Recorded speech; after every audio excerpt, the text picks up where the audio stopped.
Please welcome to the stage Tommy Thayer, Eric Singer, Gene Simmons, and Paul Stanley. Ladies and gentlemen, Kiss!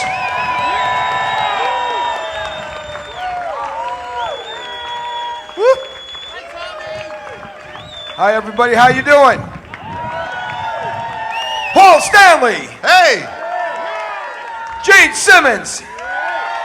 And Tommy Thayer, birthday boy. How about we sing happy birthday to Tommy right now? Let's go. Didn't we do that last night? Yeah, we're doing it again. Happy birthday to you. Happy birthday to you. Happy Birthday, dear Tommy. Happy birthday to you. You guys' voices are getting low. Gene turned into Kermit the Frog over here. Let me hear that voice, Gene. Happy birthday to you. We've got a lot of fans here ready to talk to you. And first up, our first question. What is your name, sir? Presley, Presley, where are you from? North Carolina. Presley from North Carolina. Say hello to Kiss. What is your question? Hey, will there be another Kiss Cruise next year? That's a great question. We are doing Kiss Cruise 7. It starts November 5th, goes out to November 10th. We are going out from New Orleans. Wow. Wow. We are hitting a couple of really cool ports in Mexico we haven't been to. And we're going to really mix it up. If you loved this one, we're already planning the next, and I promise you, we've got some amazing things planned for you. That is great. If our new president will let us, I don't know. Great question, Presley. Thank you. What is your name and where are you from? Hey guys, my name's Michael Cavaccini. I'm from Philadelphia, PA. Never heard of you. Michael, what is your question? All right. Nice shirt, by the way. Thanks. Great band. The Dives, everybody. Yeah. Woo! Good shirt. My question is, considering how amazing the band is acoustically, what are your thoughts on doing a new studio album recording of all original material that is purely acoustic? Well, you know, the beauty of having an amazing drummer is that, you know, Eric is awesome. I think that if and when we do another album, it should certainly feature some instrumentation that we don't usually do. If we were going to do another album, we wouldn't want to do another Monster or another Sonic Boom, but we'd love to do another Kiss album, and to not feature these bombastic drums would be insane. So if we do it, you can bet there'll be drums on it. Thank you, Michael. Good question. Really? What did I do to deserve that? What is your name and where are you from? Michelle from Chicago, Illinois. All right. And Congratulations to your Cubs. Yes. Go Cubbies. And what is your question, Michelle? Okay. What would you put into your time capsule for your great, great, great grandchildren to unearth? Money. You already did that. Jimmy's like, what else? Wow, that's a good question. I would. You want a corny answer or the real answer? The real answer. In case, okay, the real one is, in case it disappears because of despots, dictators, and all that stuff, so mankind doesn't forget, I'd put in the Bible. Bible. And then the silly answer is, I'd put in me. Well, it's kind of the same thing, right? God and God.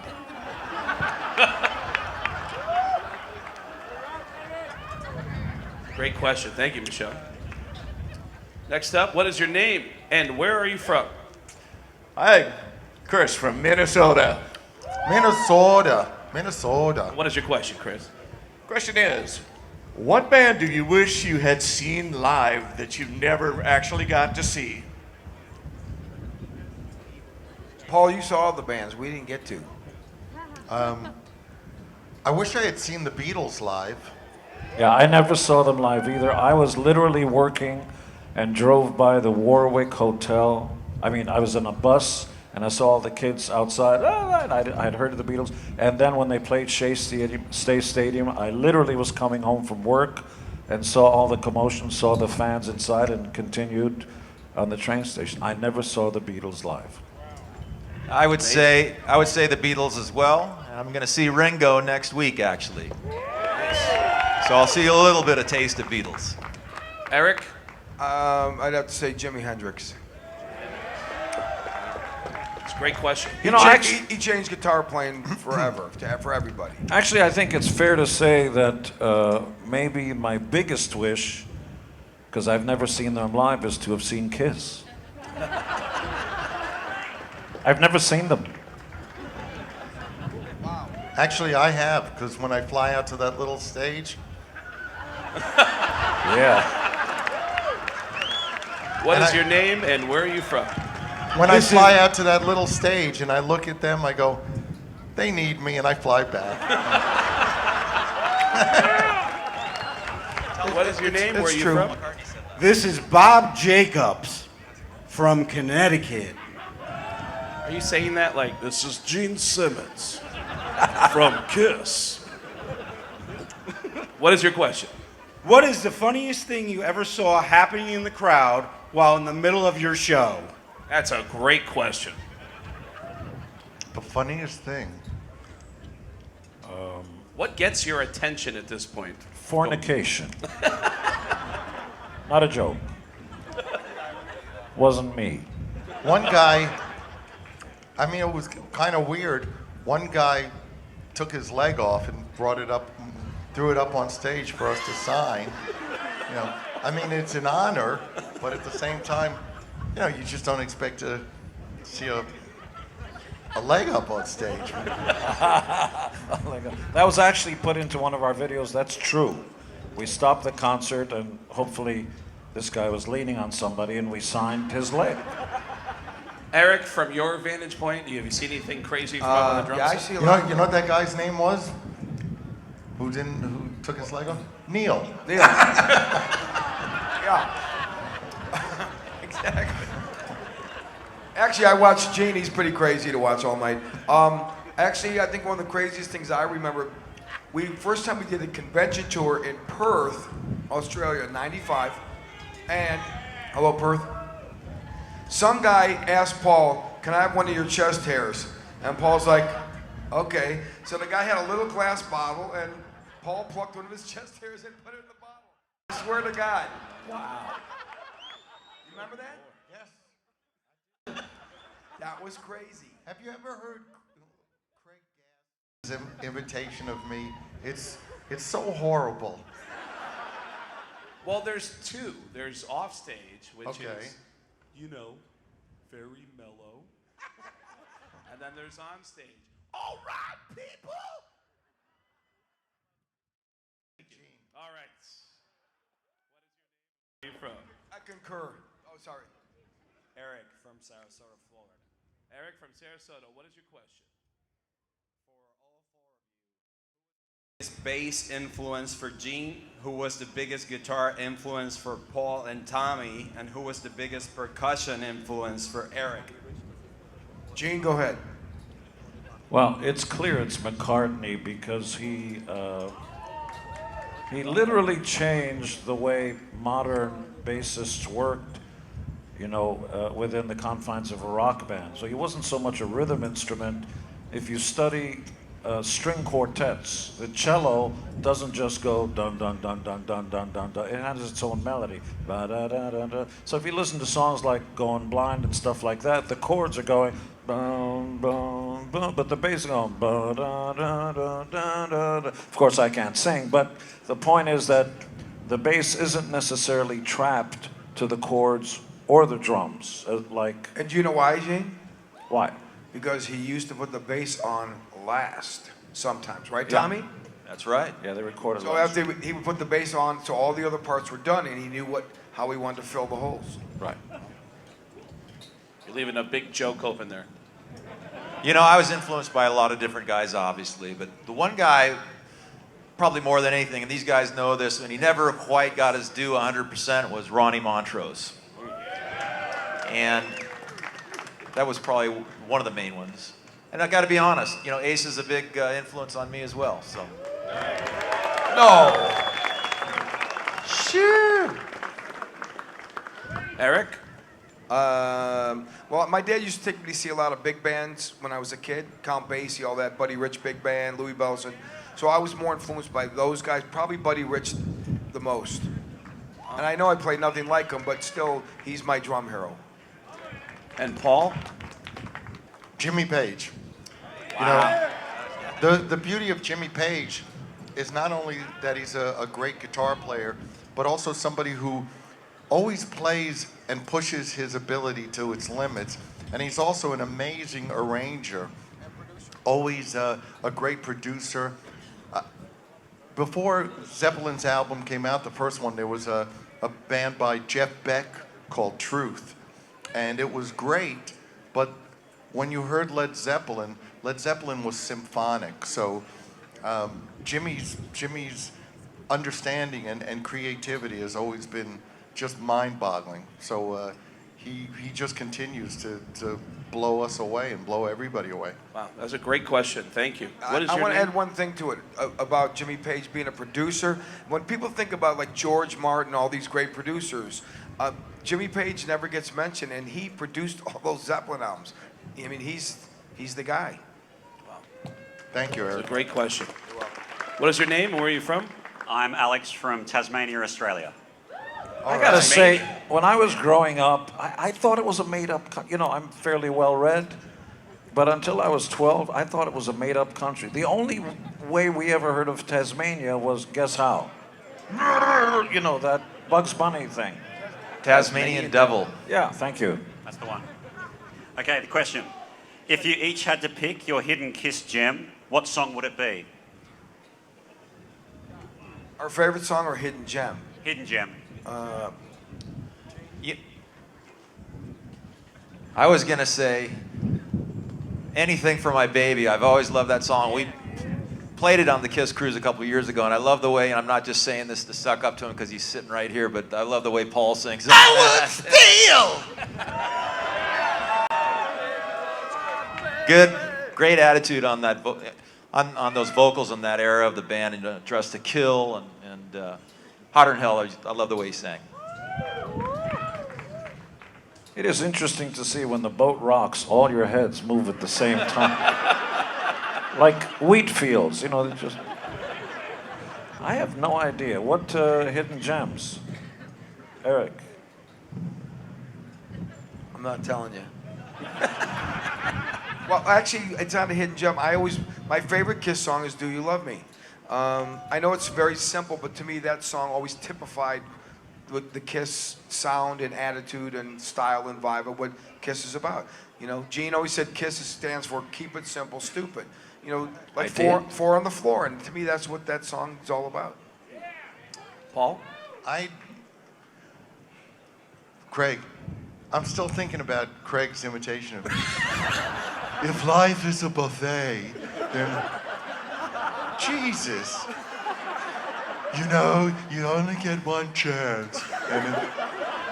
Holy cow. I'm working on my Eric Singer impression. Let's hear it. All right, it sounds like Tracy Morgan. Hey, everybody, I love LeBron James.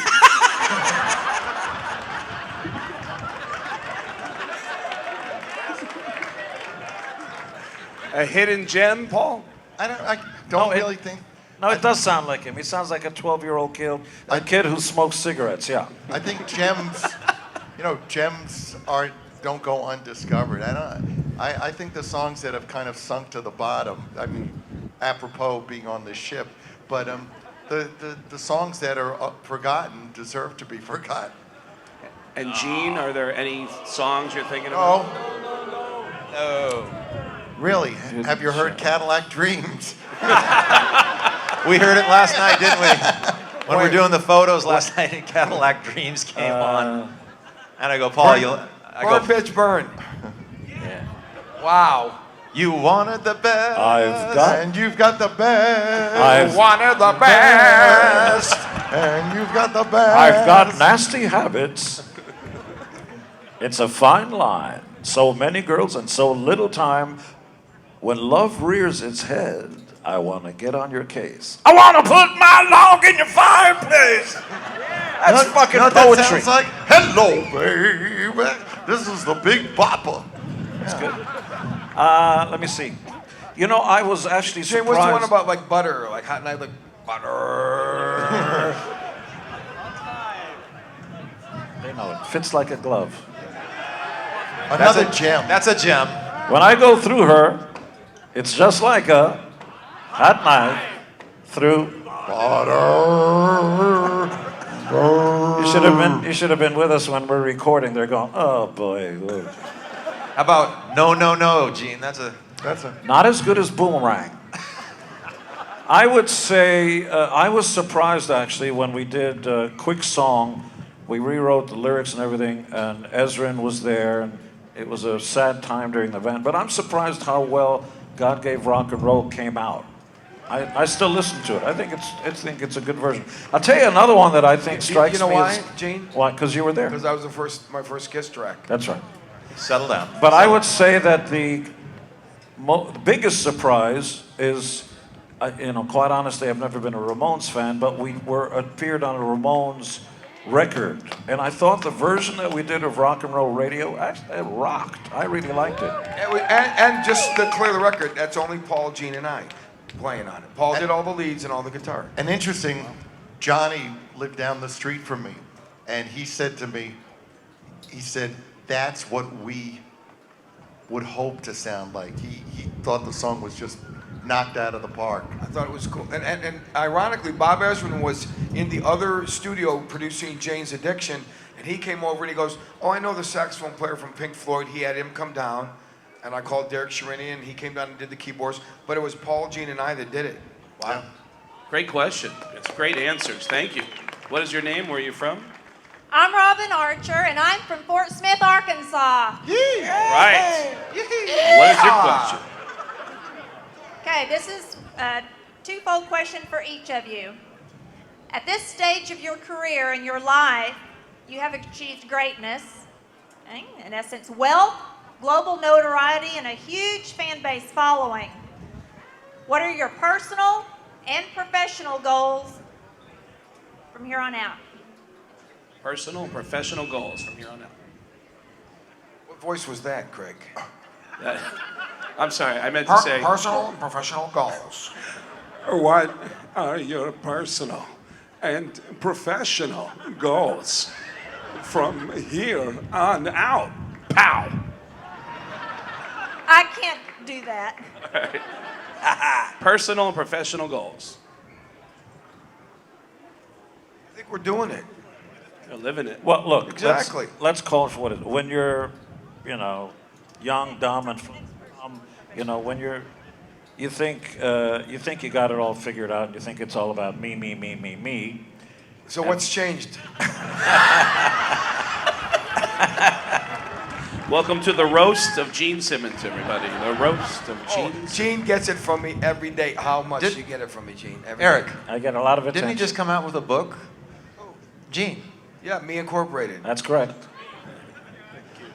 You have an inferred fiduciary duty. But truthfully, as you get older and you get I never envisioned, I'd be in a family or have kids or have Shannon or any of that stuff. And then, when you get to your mature years and stuff like that, you realize it's less about you and more about leaving this place a little bit better than when you came into it. Maybe we should all think of it that way. Great answer. Anybody else want to tag on that? Or? And good night. All right, and good night. What is your name and where are you from? My name is Allison, and I'm from New Jersey. Allison from New Jersey. And what is your question? Which exit?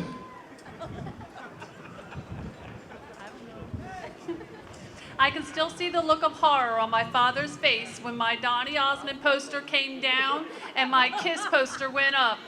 What about your parents? What was their reaction when they saw you guys in full makeup? Well, every parent's dream is to come and see their son with red lipstick and high heels beating off a guitar on stage. You know, my parents, they learned early. From then on, it was, you know, nothing shocked my parents after a while. I remember once we were talking about somebody I was seeing at one point, and I said, you know, she's blonde and she has big boobs. And my mom goes, they all are blonde and have big boobs. So nothing surprised. Actually, Jean's mom was funny because the first time she saw us, she came backstage afterwards and she said to me, Stan, because my name, Stan, I love the orchestra. Which one were you?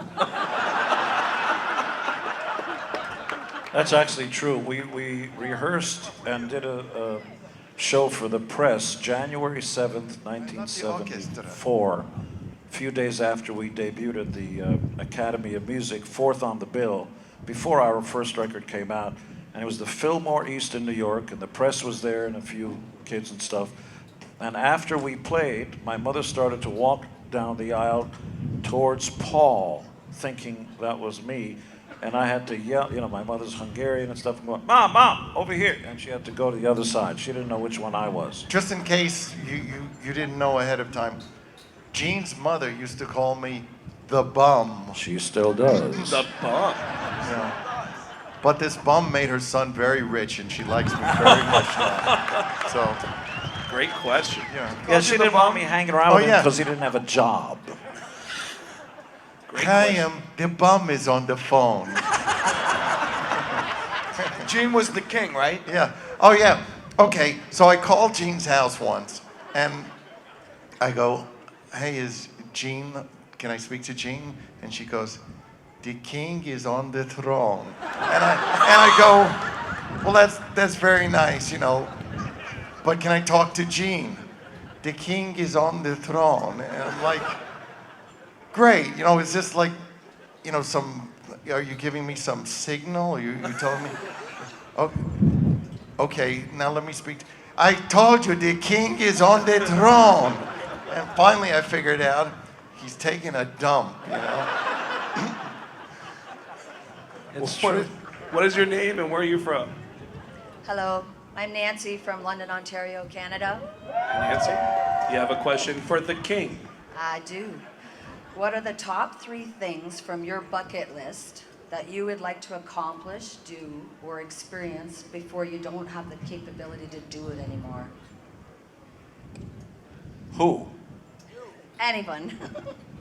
I want to, you know, I'd like to be blessed enough to see all my children grow and to see what they become, because really, as you get older, you realize that the best thing you can do is make your children a better version of you, make the world a better place, and there's nothing more important than being a great parent.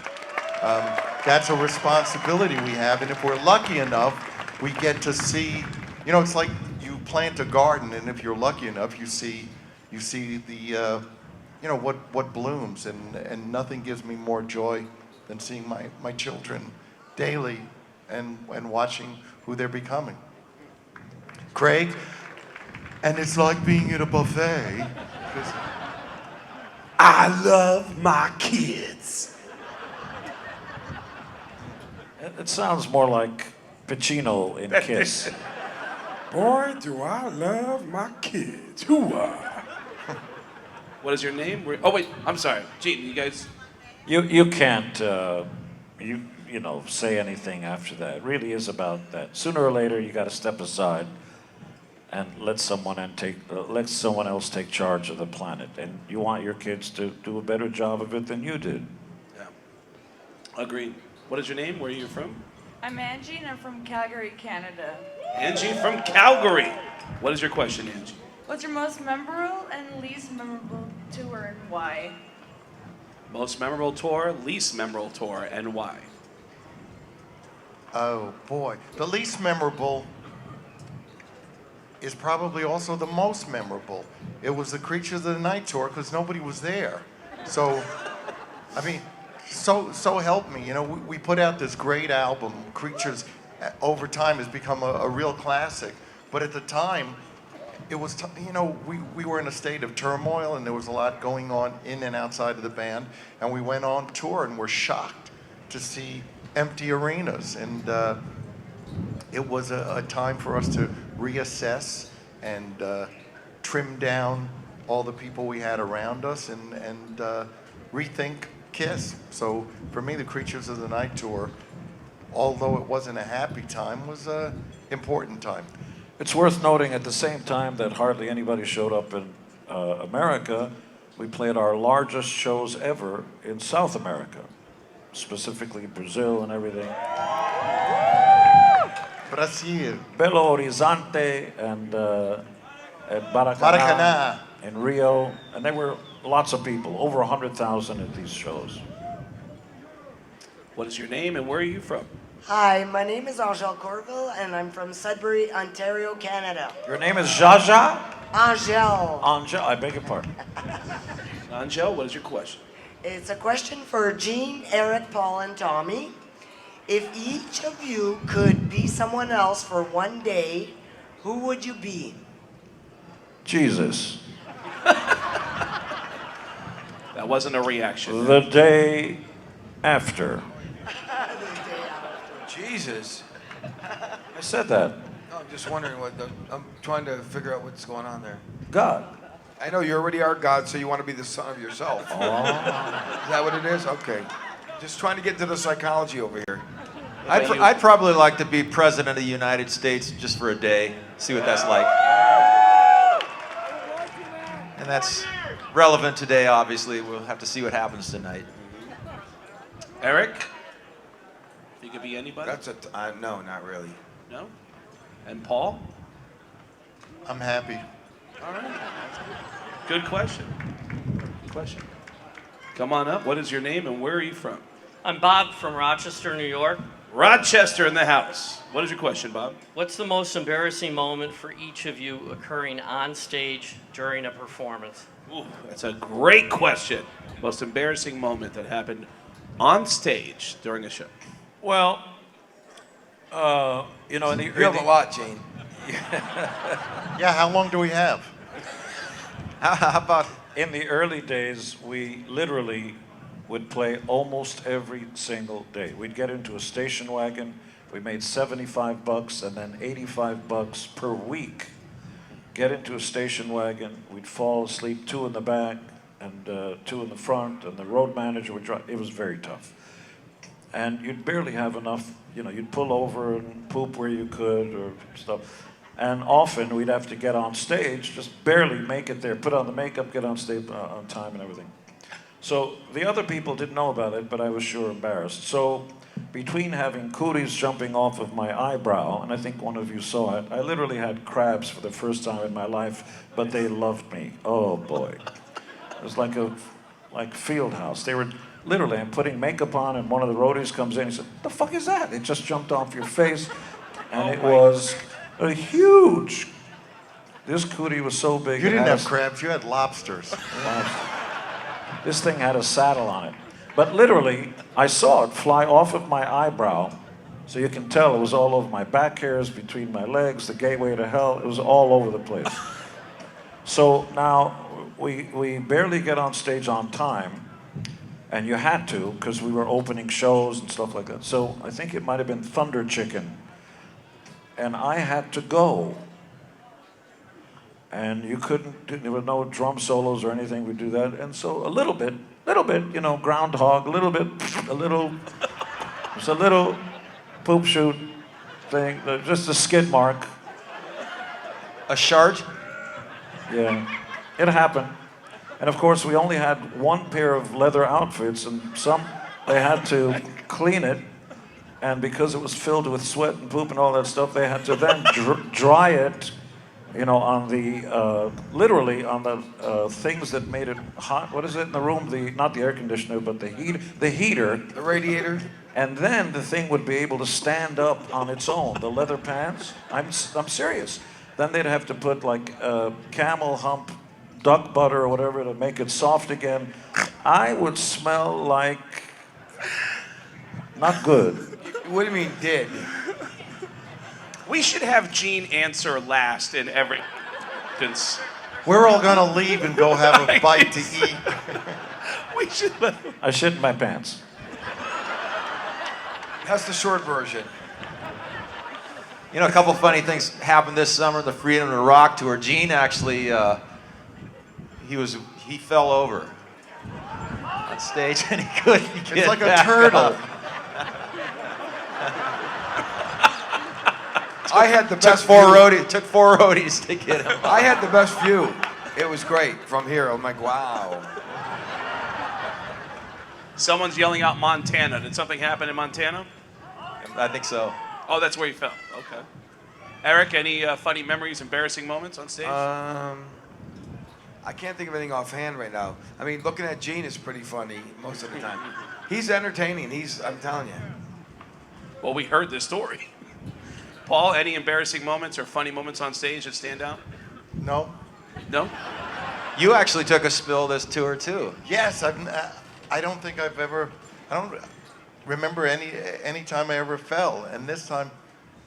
I gotta say, in the corner of my eye, I'm playing, and in the corner of my eye, all of a sudden I see Paul like he's going over. But like I do it cool. No, you Some did. I was people gonna say, it was the weirdest thing because at first I was like, oh my God, he just fell over and he just looked like he hit his shoulder, but he rolled and he got back. He was right back up again, so it was like very smooth. Yeah, tuck and roll. Yeah, you know.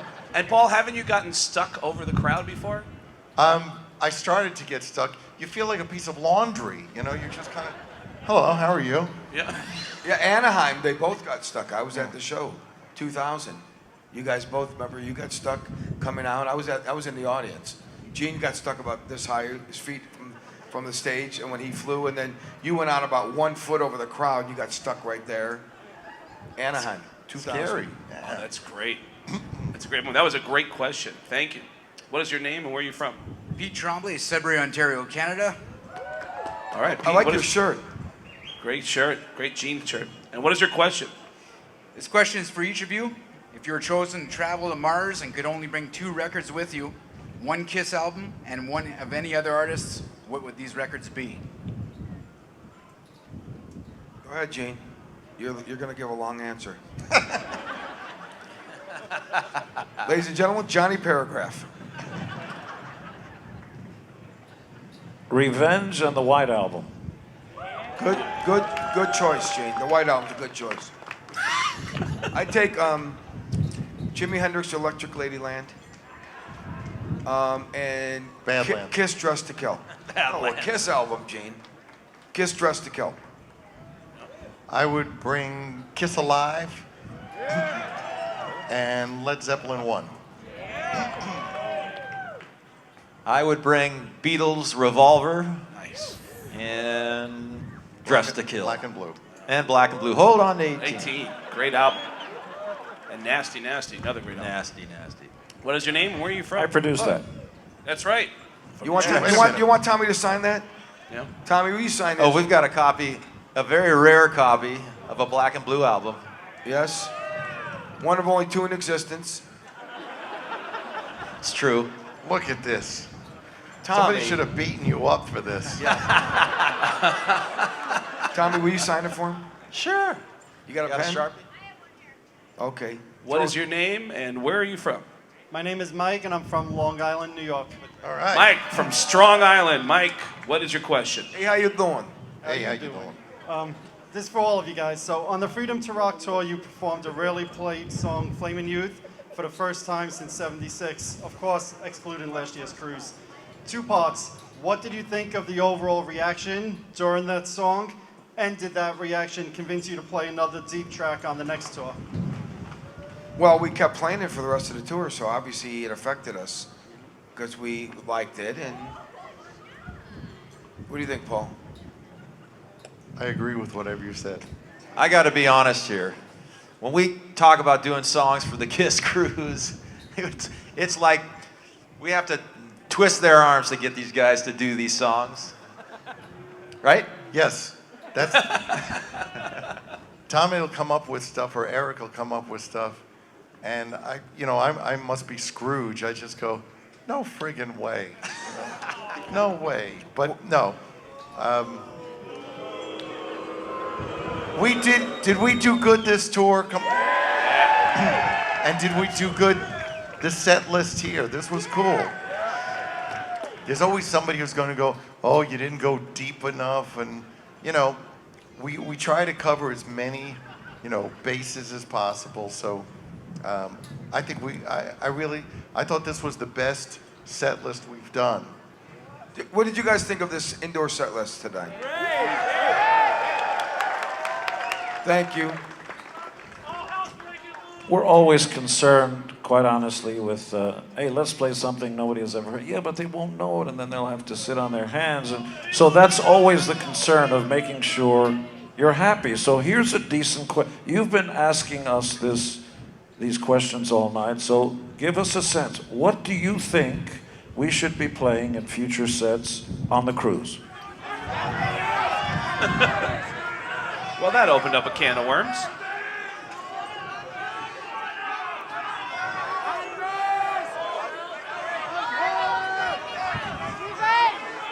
Okay, ladies' room. We just All added. hell's breaking loose. Nowhere to run. Nowhere to run. Should nowhere to run. We just added 4,000 songs. He said the go to set hell. list. We played that last night. You don't want anything. Got love for sale. What do you want to hear? She says, I I don't want to wanna hear hear you anything. sit down. She said. Next up, what is your name? Where are you from? Rockin' in the USA. Saraí, de México. From Mexico. What is your question? Eric, will you marry me? Eric, I'm just kidding. I'm just kidding. Eric, will I marry you? We're still in international waters, so you won't get arrested. It's She's okay. 22. She's 22. Oh, you know. How old are you? 22. I told you. There you go. You're good to go, Eric. And very lively. 22. Yep. I have a question for Kiss. And if you have to perform your last concert, where would you do it and why? And what song would you play? Last concert. Where would you want to play your last concert? I would like to play the Vatican. I would. And I would like to end with God Gave Rock and Roll to You. And I would like to see the Pope rock out. And I have a photo, so help me God, of the Pope going like this. He loved Ronnie James Dio. Actually, he was saying I love you. That's I love you in sign language. And it's true. That's true. Anybody else? Paul, Tommy, Eric, last show. Where would you want to play? Where would you want to play, Paul? New York, where Kiss is from. Madison Square Garden. What is your name and where are you from? John from New Jersey. John from New Jersey. What is your question, John? From the beginning of Kiss up until now, is there any song that you could think of that you would change anything about? Maybe write differently today, lyrics, music, etc., as opposed to how it was originally written and recorded? Wow. I think that when we first started writing, at least for me, the writing came very quickly. And when you don't know the rules, you don't have to follow them. So there were a lot of great songs in the beginning that I wish I could still write like. As time goes by, you learn more about the craft of songwriting. Sometimes it takes away from what you originally had. Songs like Come On and Love Me, those songs were written in probably 20 minutes, and I couldn't do that now for anything. Anything that was on those first bunch of albums, I wouldn't change anything about. I just think they're terrific. And to answer, to further go into this for a second, is you didn't think twice about stuff. You just sort of did it. So I wrote a song called Little Lady that was then changed to Going Blind. It was about a guy and this little lady from the land beyond the sea. You know, just words that kind of felt ethereal and stuff. Little lady from the land beneath the sea. And Paul is in the recording studio, you know, with me while I'm singing. And he goes, hey, why don't you say, I'm 93 and you're 16? I'm going, oh, okay. Well, Since when do I sound? Okay. Why don't you? Okay, Craig, you do it. Why don't you sing I'm 93 and she's 16? Oh, yeah! So So literally, a young lady walked up to him and she says, "What the hell does that mean? I'm 93." He said, "I don't know." Paul said, "Why don't you?" Ask Paul. You know, it's cool. It means nothing. It means Paul thought, "Hey, that sounds cool. Stick it in there." That's really how it happened. It has nothing to do with the song. I'm still going, what? 93, you're 16, and then what? But no, you're singing. You're so much younger than I. Yeah, 100 years difference. That's different. So what's changed? Exactly. It's a great question. We are down to 4 more questions here. 4 more questions left. What is your name and where are you from? Kiss Mom, New Mexico. The Kiss Mom is here from New Yay. Mexico, everybody. Kiss Mom. What is your question, Kiss Mom? What are you going to do when you retire? Die. Oh, well, there you go. Quick answer. I'll tell you what. When we retire, I'm very lucky to have Shannon there who kicks my butt, makes me get up at the crack of dawn. We go hiking, we do stuff. I'm going to be more active than I ever was. You want to go, you don't want to go quietly into the sunset. You want to go kicking and screaming. And when you see the finish line, don't slow down, speed up. Great answer. Thank you. Come on up. I know this guy. This is the belly flop champion. Not this year. Not this year. Andy Moyne, everybody's favorite belly flopper. Andy Moyne, how are you, Andy? What is your question? Well, I'm from Boston, so just let me know. Hey, would you guys ever take the makeup back off and go on tour? No. Well, we sort of do that because before most of the shows we do anywhere from half hour to an hour unplugged and just kind of fool around with you guys backstage and enjoy being together. So that's kind of like that. Thank you, Andy. What is your name, sir, and where are you from? Kenny Bagley. Wait a minute, hold on. His name is not Kenny. It's Kenny. Kenny? Okay, this. Wait a minute. Wait. You're saying his name's not Kenny? It's what? It's Kenny fucking Bagley. Kenny fucking Bagley. Who's on your T-shirt? I know Paul. Who's the other guy? Him. It's him. You're on your own T-shirt? I ran out of space on my wall and I like the picture. I thought I was the only one that did that. Too much Kiss stuff on my wall, so... Genie's just like you. He loves himself and Paul. It's a great shirt. What is your question, Kenny? This is for Uncle Gene. With all the shows that you played for over 40 years and all the fire that you spit, have you ever had any kind of oral issues with flammable liquid or accidentally swallowed? Keep it clean. Keep it clean. Did you hear his poop story? I heard yours. True. Good point. All right. Let's not talk about it. No one's supposed to hear about that. You mean, have I ever swallowed the bad stuff? Yeah, Yes. have you ever had any medical problems with maybe internal No, or your not as far as I tonsils know, but teeth? I did. We played Denver, and I caught, anyway, I had a mouthful of stuff, and for some stupid reason, I swallowed most of what was in my mouth, and I didn't think anything of it and spit and did the show. The doctor that happened to be there said, "We're taking you to the Poison Control Center in Denver, because within 2 hours, all kinds of bad stuff happens." The kerosene, that's what it was then, would block the oxygen from getting through the bloodstream, and all kinds of stuff can happen, including heart attack and who knows what else. So I go in there quickly, and I'm having stuff, and the doctor says, "Here, drink this. It's called Ipecac." Now, for those of you that have never had that, I'm going, "Oh, that's fine." He goes, "Just drink this glass of water." Within a half hour, I was peeing through my ass. I'm not joking. Just anything, like everything was coming out from all areas, tearing up. How's it sound? Nose was running. Everything was. It never felt so dehydrated. It was horrific. And the doctor says, "Don't do that again. It's dangerous. You can die." That's great. So I've tried not to. My God, frightening. This is our last question? This is it. We're wrapping up with this gentleman. What is your name and where are you from? Mike from Baltimore. Mike from Baltimore. What is your question for Kiss? This is for each of you. What is the one rock and roll song that you wish you would have written?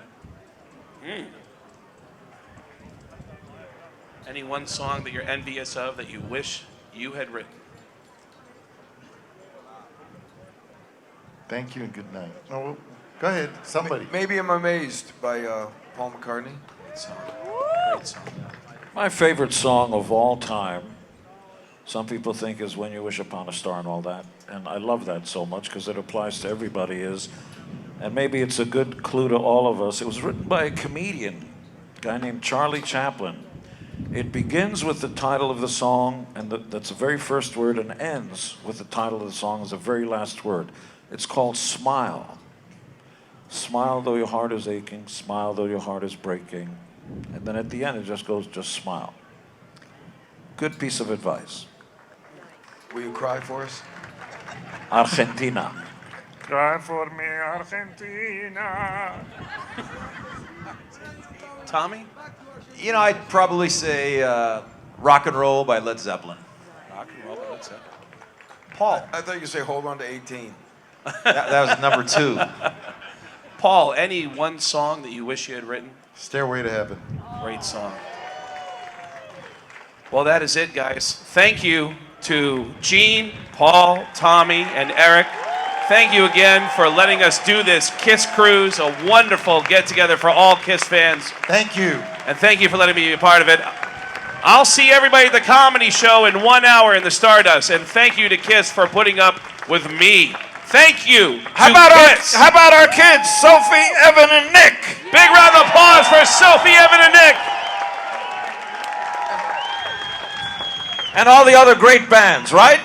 Great bands on the tour. Yeah, Great that's bands. it. King's X, Westford St. Holmes, Skid Row, everybody. Yow. Tommy, happy birthday again.